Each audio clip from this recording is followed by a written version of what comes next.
Stuck in the mail.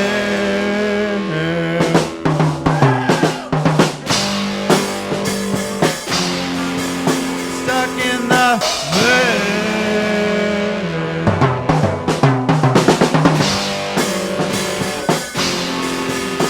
Stuck in the mail.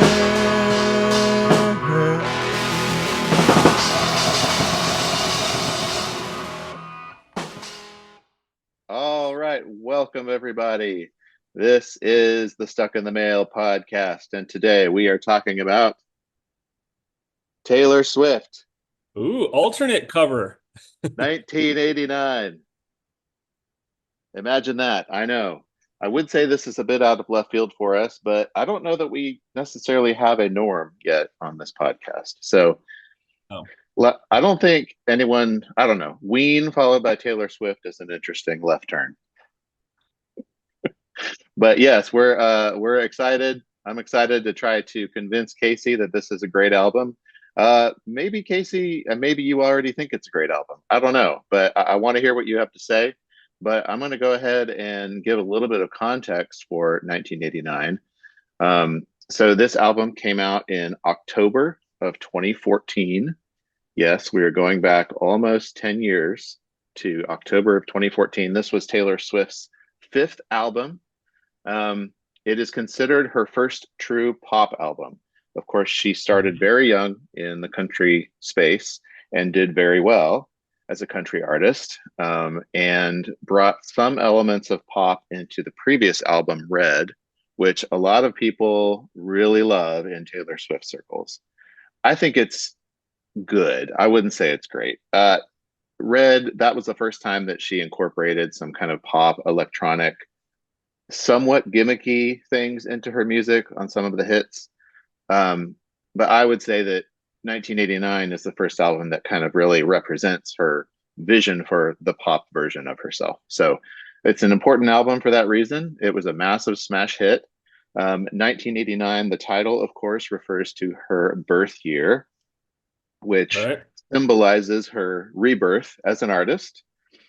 Love that sort of thing. And I think it's fair to say that it is a throwback album in terms of its sound.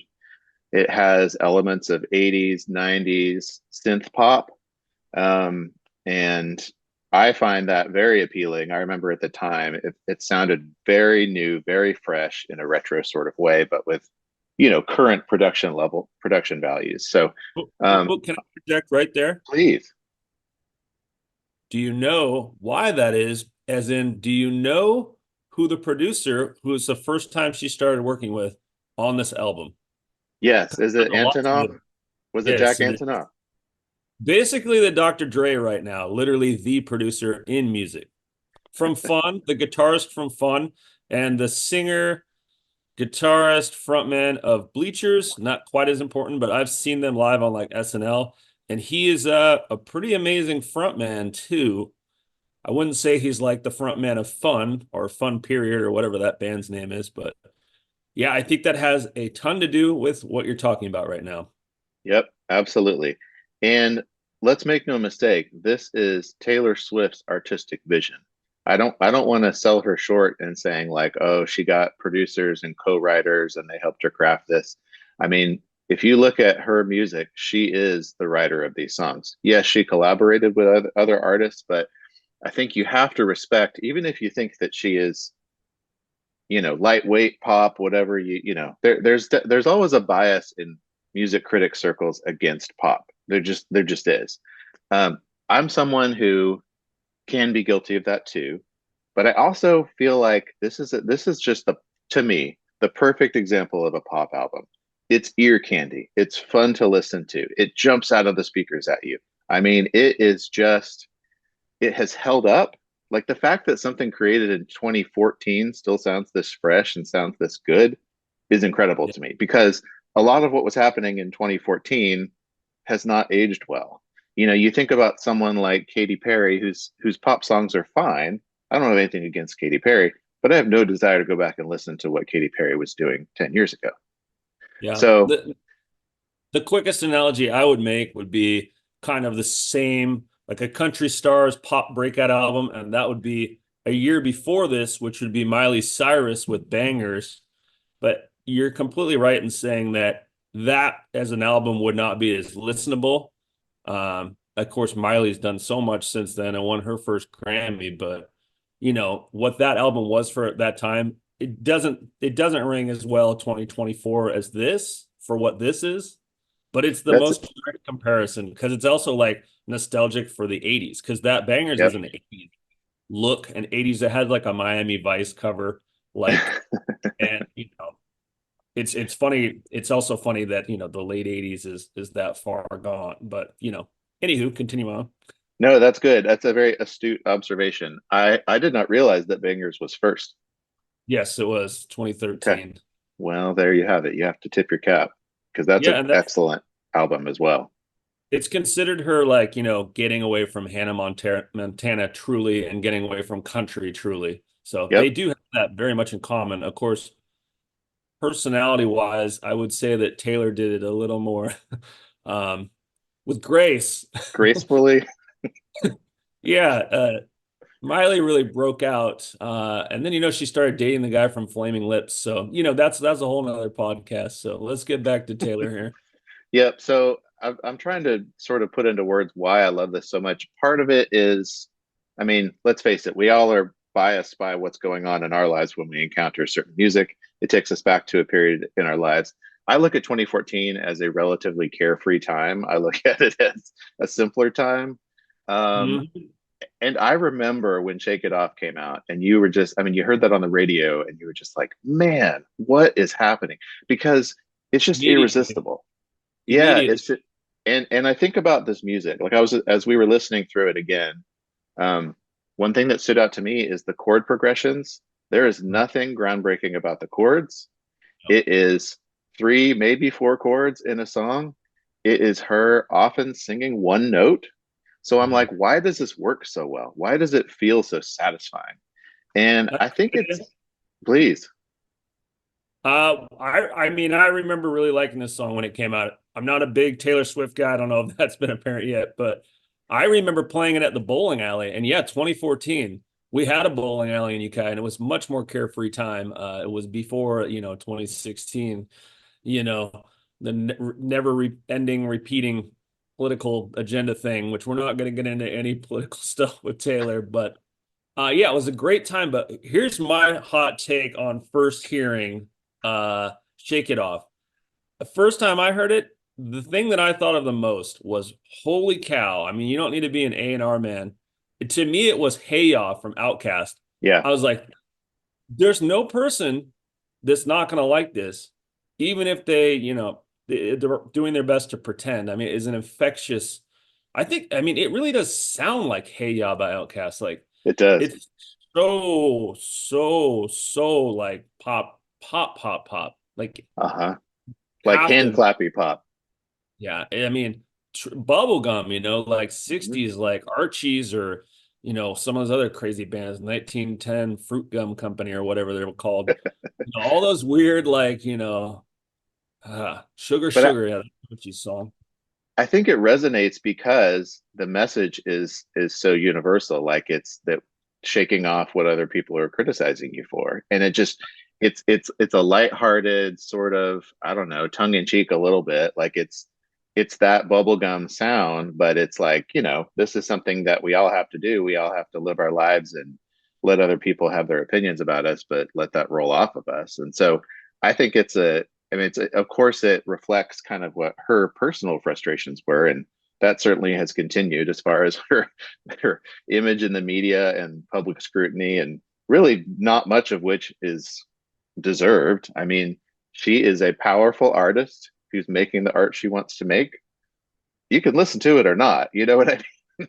Like, Well, I have to respect. I don't. there's been some political stuff with her, but what I would say is I would frame it the opposite of what you're saying. We're talking about complete adoration, you know. I Mhm. mean, she's more popular than most political candidates, you know. It's just with that comes the backlash, you know. So Well, it's it's just like Elon interesting to Musk. me. I mean, you look at what's happening right now with the movie. So the Eras Tour movie came out recently. My goodness, you didn't go see that, did you? I didn't, but I heard people were dancing in theaters, and it made me really happy because, theaters are dying and that experience is dying. And I like the idea of creating new experiences. And that seems like a perfect example. Perfect Absolutely. example. And you know who was there? All ages. There were Yeah. 45-year-old moms dancing and Mhm. boozing it up. There were teenagers who were hanging on every word Yeah. and idolizing her. There were little kids. So there's something about her appeal.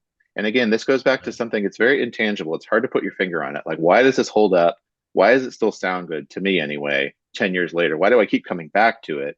And why is it my favorite of her albums? And I just think that there's something about the simplicity of it.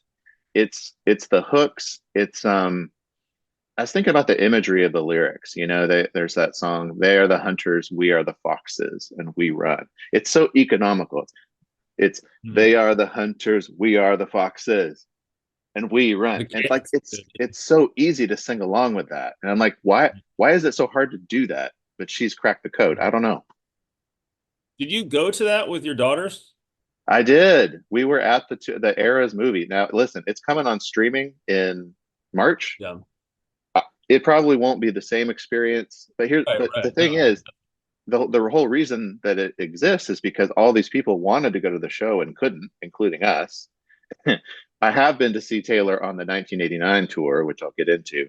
But Oh, anyway, we wow. wanted to go to this particular tour, the Eras tour, and couldn't. And so the theater experience was kind of like, well, if you can't do that, Yeah. here's the next best thing. And so now streaming Yeah. is like, if you can't do that, here's the next best thing. But what Yeah. it'll I'm sure do, it was crazy. it'll give you an appreciation, I think, of how she has evolved as an artist, how she goes from genre to genre in a way that is not easy to pull off. Let's think about all the artists over the years. There's very few at her level who have attempted to do this. I think of Jewel. Remember when Jewel in the early 2000s did this pop album, and Yeah.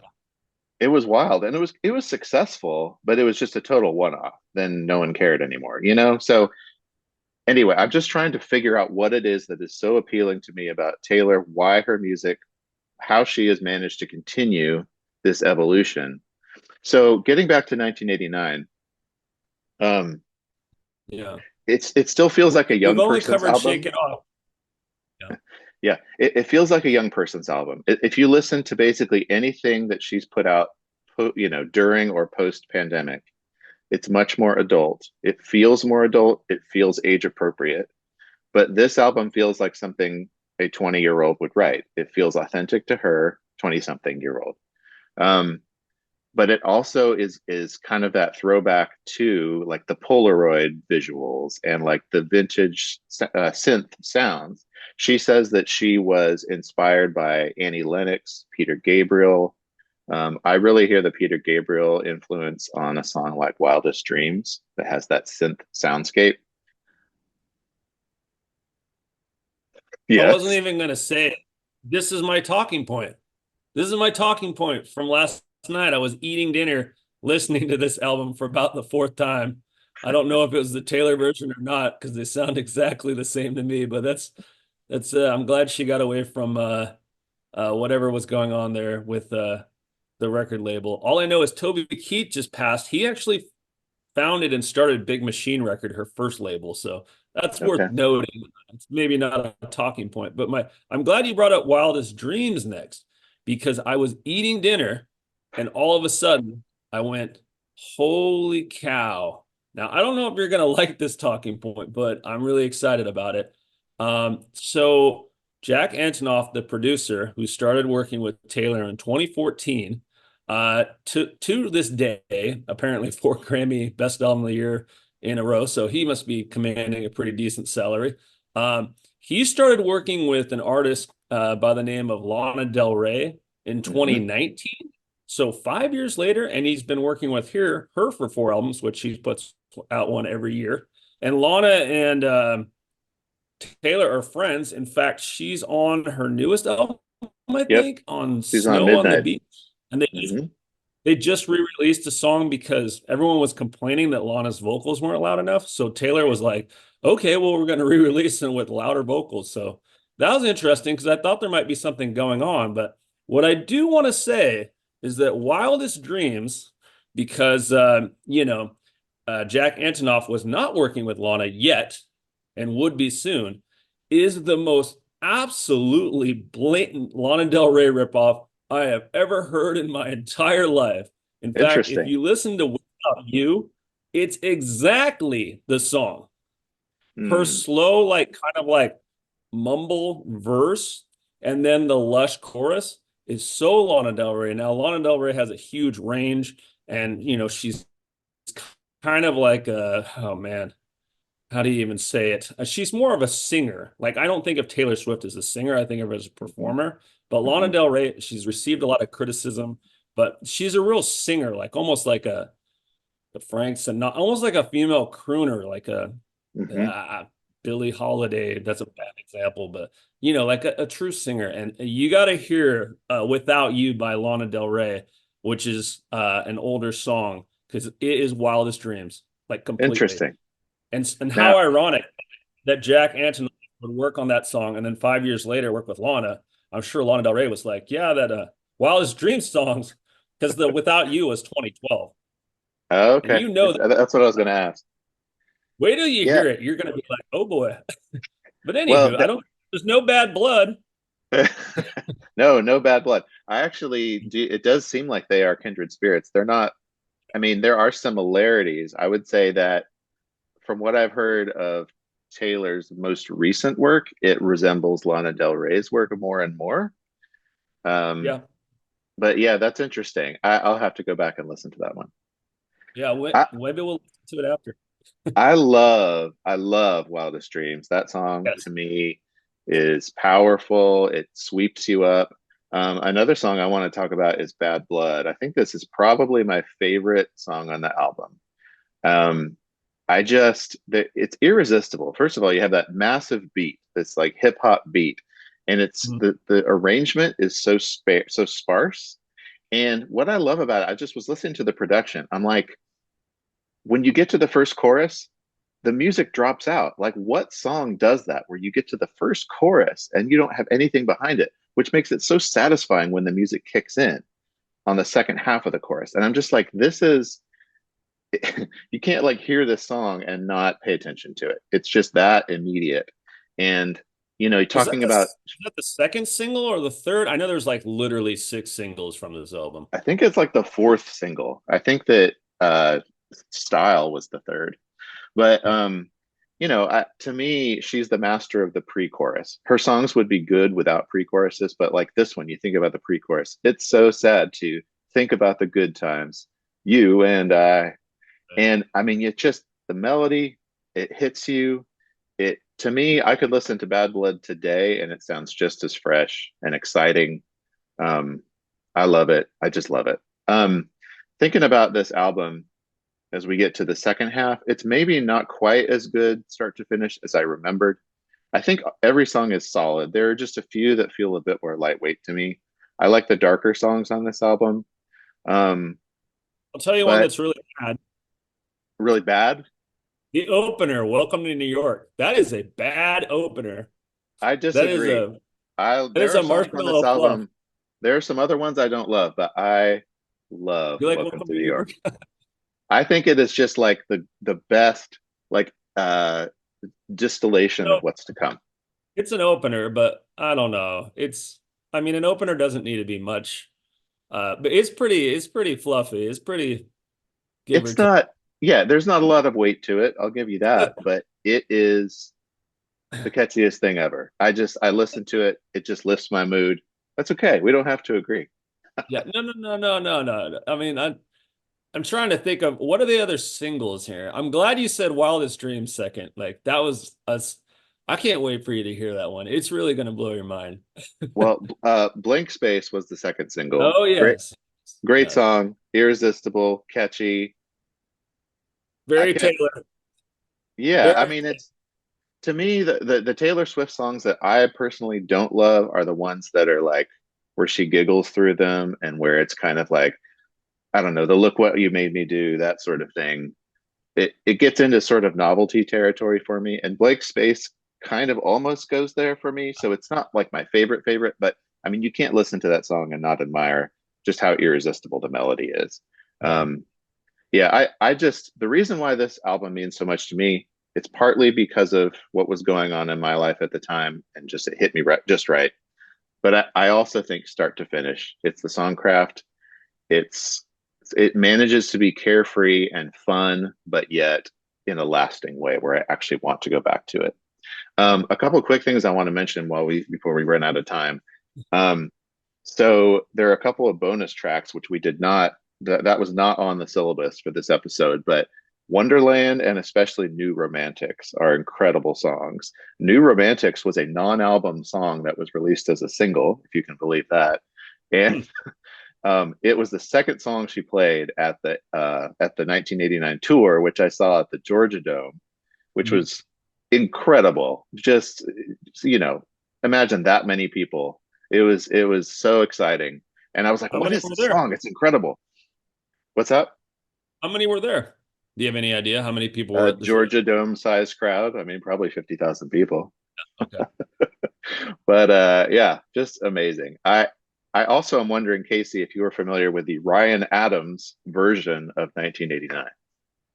He did the whole album. He did the whole album. So here's I the am thing. not.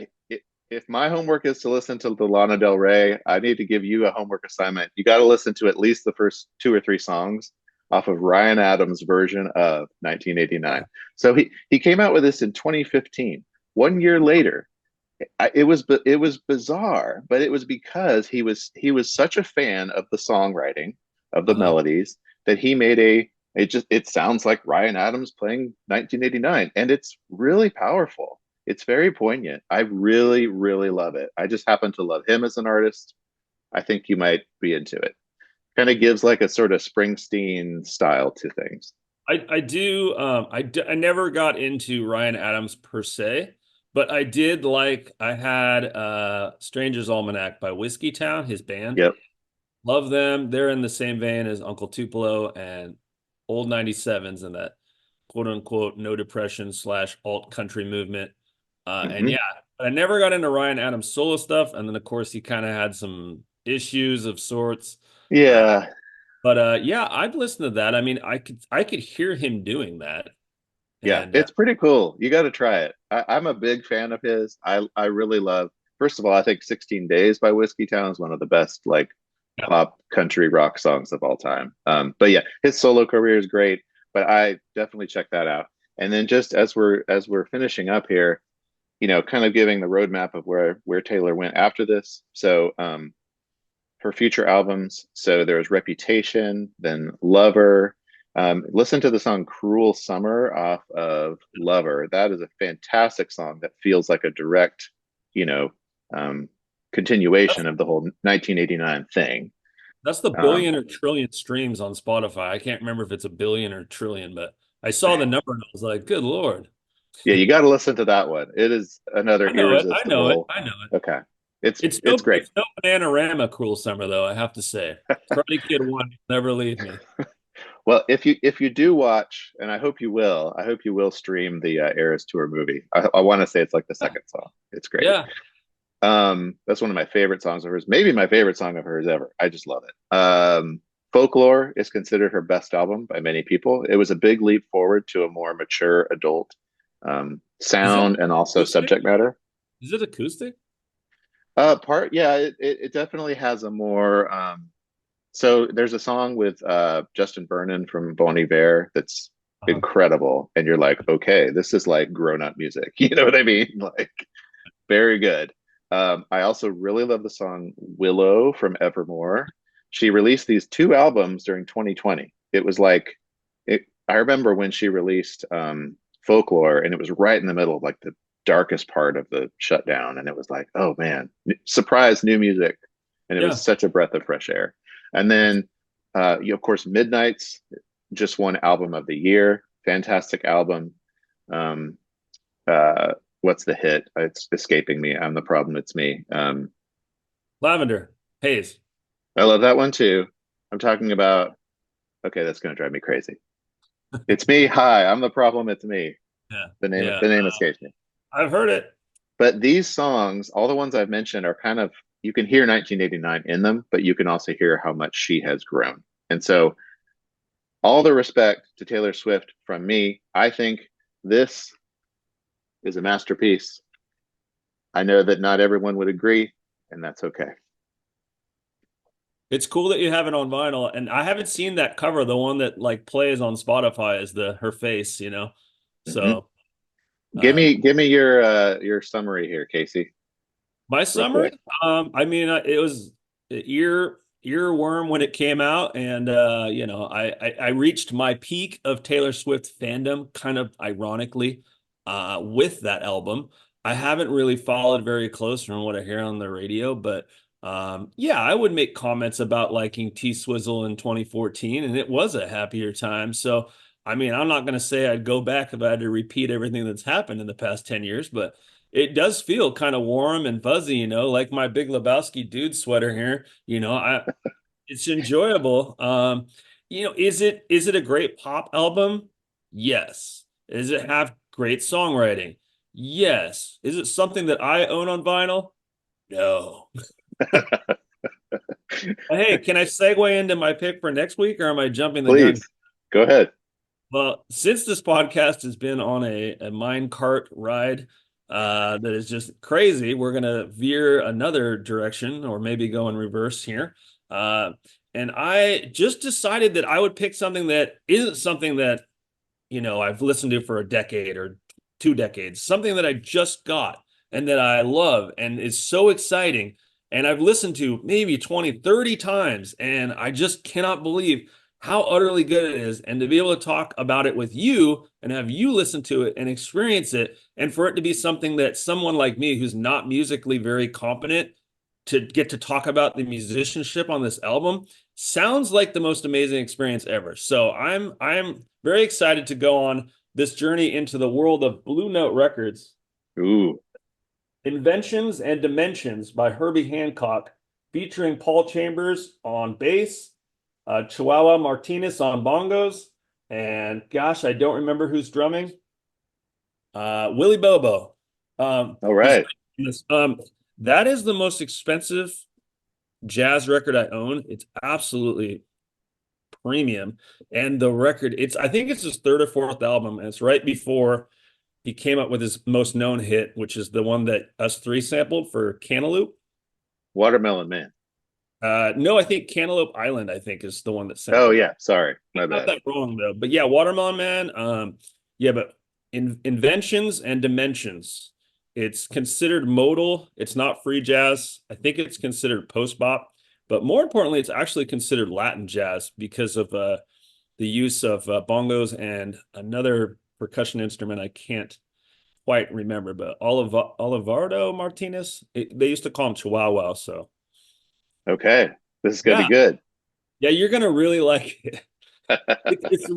It's really something. Like I've been listening to mostly jazz, so Cool. Well, we yeah, hope that you all will come along with us and maybe give these albums a spin. And if it's something that you're not familiar with, we're trying to convince each other and bring each other yeah, along. So this should be a good time. yep. I'm really enjoying it, Mike. Thank you.